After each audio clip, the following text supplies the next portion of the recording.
From the Detroit Free Press, I'm Robin Chan with today's Voice Briefing. It's Tuesday, June 3rd, 2025.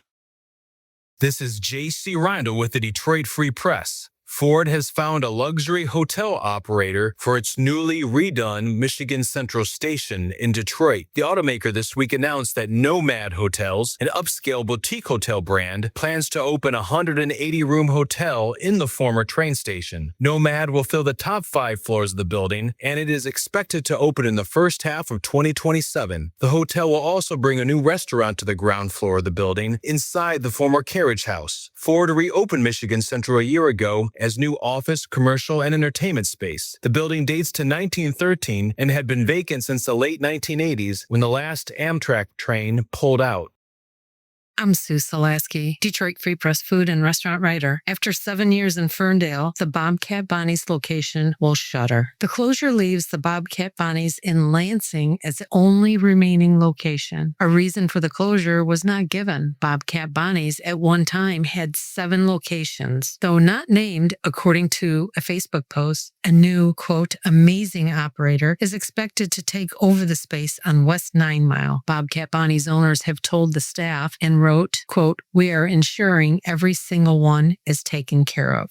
On Tuesday, June 3rd, the restaurant will open and start selling its tables, chairs, art, glassware, plates, and outdoor furniture. The closure comes after a Bobcat Bonnie's May 27th Facebook post seeking help, looking for a financial partner to, quote, stabilize operations. The post on Bobcat Bonnie's closing in Ferndale thanked its staff and the Ferndale community. In March, after 10 years, Bobcat Bonnie's Corktown locations, its very first, shuttered abruptly. Locations in Wyandotte, Clinton Township, and Ypsilanti closed within the last year. Bobcat Bonnie's owner, Matt Busgard, has taken to social media expressing in lengthy posts the challenges and struggles the restaurant industry has endured, including the pandemic and a tough business climate with a downward trend in sales. Busgard's portfolio of restaurants at one time also included the Fly Trap in Ferndale and the now closed Scout Vester in Ferndale.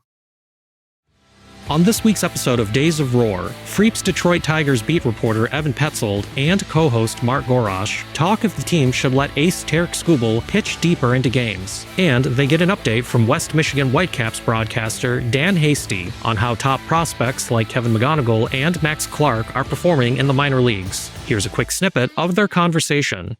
Just to kind of dig a little bit deeper into that, right? You've been doing this since 2015. Is this the best West Michigan Whitecaps team you've ever been a part of and you've ever seen then? I'll say yes. And the reason is because some of the other teams that were great either came out of nowhere or it was a case where they had, their peak a little early, but they also got by on a group that lacked the headliners that this group had.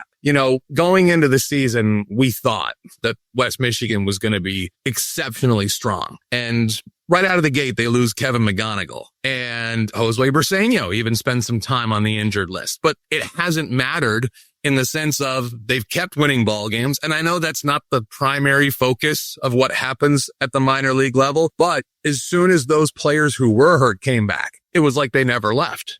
I mean, as we sit here right now, we're talking about Kevin McGonigal, who's hitting .500. I know it's 10 games, but just to put that in perspective, the last 10 games, Josue Briseño has 7 home runs. Like, these are not numbers that are even on an exceptional level. Like, these are rookie mode numbers. These are video game numbers.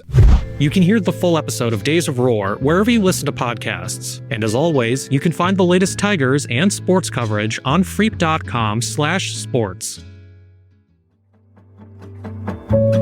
Find more from the Detroit Free Press on freep.com. That's FREEP.com. Thank you for listening, and you'll hear more from us tomorrow.